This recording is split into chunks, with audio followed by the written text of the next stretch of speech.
ครับสบายดีพี่น้องสบายดีมาสุขสุขคนพอกันที่เก้าพี่น้องกับซองบาวบุไทยพี่น้องเขาปลาหาเห็ดน้ำหมูแล้วพี่น้องเลยยากลูกยากล้านนี่พี่น้องฝนกระตุกจ้างเพื่อนขนาดพี่น้องไปใส่ก็ไม่ได้หรอกพี่น้องบรรยากาศดีๆครับพี่น้องฟูท้องฟ้ามือจะคืออยู่ไปอยู่เขา2-3 มื้อแล้วพี่น้องแต่ก็บ่แห้งดอกพี่น้องตกพอดีไปมาเนี่ยทางเปื้อนเละเทะ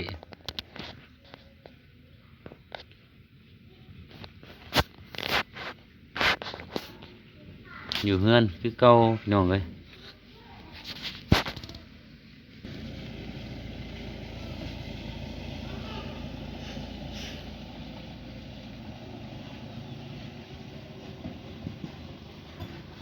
ทางเขตต่างโอ้เจ้ารถแลนกันนำขี่อันเว้นขี่ดินแดงเต็มรถได้รถกับรถงามกันงามใช้ได้กับบ่งามดอกพี่น้องรถเปื้อนเปื้อมืดเลยบ่มีแสงแดดก็บ่มีหมดขึ้นเฮือนเต็มฝนตกพี่น้องเนี่ยตกมาใส่เอายามาใส่มันตายขึ้นเฮือนฝนแซ่ฝนตกมาใส่เฮือนมันเนาะมันก็เลยแตกตื่นเข้าในเฮือนพี่น้องอันนี้ก็มีแต่วงขี้ไก่เต็มอยู่ที่เฮือนฝนตกมันหัวลงมา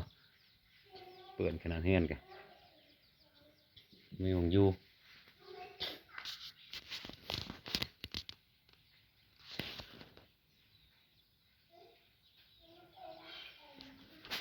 ฝนตกพี่น้อง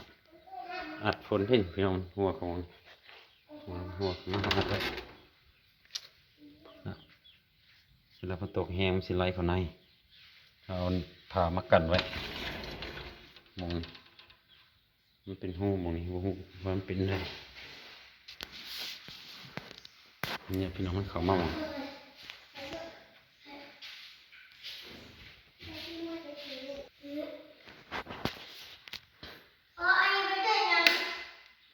ใช่ลูก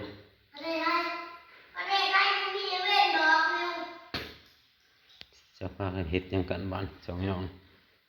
จะกินยังกันบ้านกินยังไงไปยังบ่ซื้อไปอะไรเนี่ยสบายดีก่อนสบายดีเด้อก็ได้กินขนมกับมิวสบายดีสบายดีพี่น้องมาลุงเล่นยังว่าคือยังมันคือยังคือดินเผาลานหน่อยนอนพี่น้องเลยเหลือแต่ลานใหญ่อันนี้ก็ลูกชายอันนี้ก็ลานพอแล้วห้องนอนหมดเลยเชี่ยบ่เสียก็เป็นชื่อแบบนี้พันโอนี่วัดไปให้ชื่อแบบนี้ชื่อแต่หน้าอื่นเนาะชื่อแบบนี้เลยว่าเทนานน้องไม่รู้จักชื่อที่น้องแบ่งให้อ้ายนะทำไมเรียกว่าเป็นบอลลูนเรียกว่าบอลลูน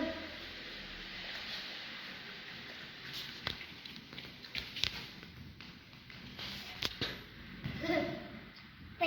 ดูกระซ้ำบนกระซ้ำนี่แหละพี่น้องเขินละซ้ำมันตวงนำหัวใส่ข้าหัวลงมาอันนั้นก็แมน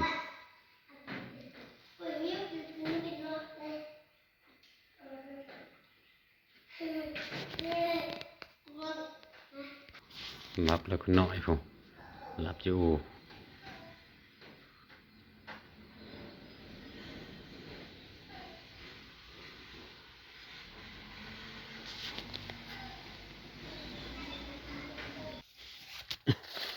ส่วนของ6ขนาดมาเบิ่งเขาเลยเนี่ยพี่น้องสังเกตพี่น้องให้เนี่ยสังเกตพี่น้องฉีดหญ้าก็ยังบ่อยู่หญ้าเลยหญ้าขึ้นคือเก่าหญ้าพญาดอกแบบนี้พี่น้องบ่ตายเลยแล้ว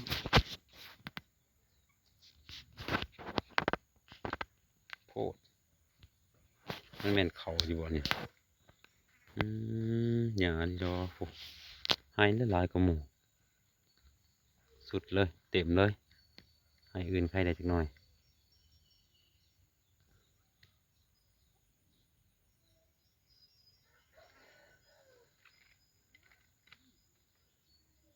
ดอกบวบหมกบวบ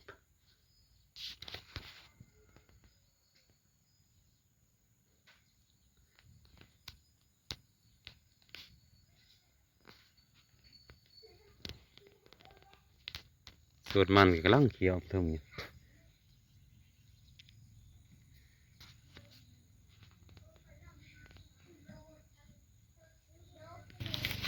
เพื่อหมกบวบมาอั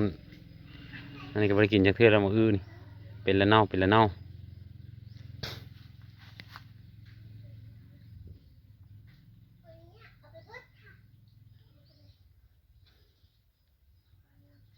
โอ้เขียวขักอะไรพี่น้องแม่นเขียวได้ไม่โอเกลือขนาดเขียวแบบมันทมเลยแล้วฝนตกมาใส่เนาะใบมันจะยอดใหญ่ๆได้นี่ค่ะยอดบวบโอ้แม่นบ่ได้สวยๆอยู่โอ้แกงเส้นไม้คือสิแซ่บนะพี่น้องแกงเส้นไม้พี่น้องนี่หลายลีหลายลีพี่เด็ดไปของกินเกิดอีละนี่ไปกินมันแม่นบ่ได้มันจะยอดงามโอ้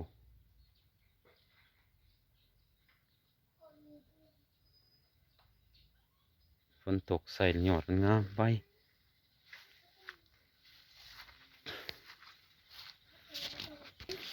เบี้ยบักงอกพี่น้องเอ้ยมันจะเป็นนะบอกเอาทิมมาว่าแล้วมันเกิดเองมันพี่น้องเอ้ยเอาใบเธอมันเป็นให้ นี่มันก็ให้คนน้อยนอน พ่อเอาวะ นอนมือหนึ่ง3 เทื่อคนน้อยพี่น้องเอ้ย เอามาทำกัน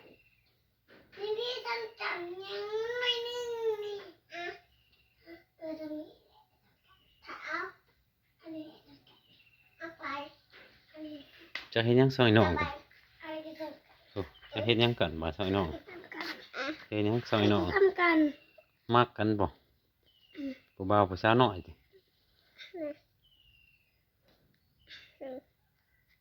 อันยัง เล่นแล้วให้น้องเด้อ ยัง เล่นแล้วให้น้องคือว่าเฮาวักอ้ายก็มีอยู่ของอ้ายน่ะมันไปใส่ของอ้าย มันแข็ง อยู่ในตู้เย็นนี่แม่นบ่ มันแข็ง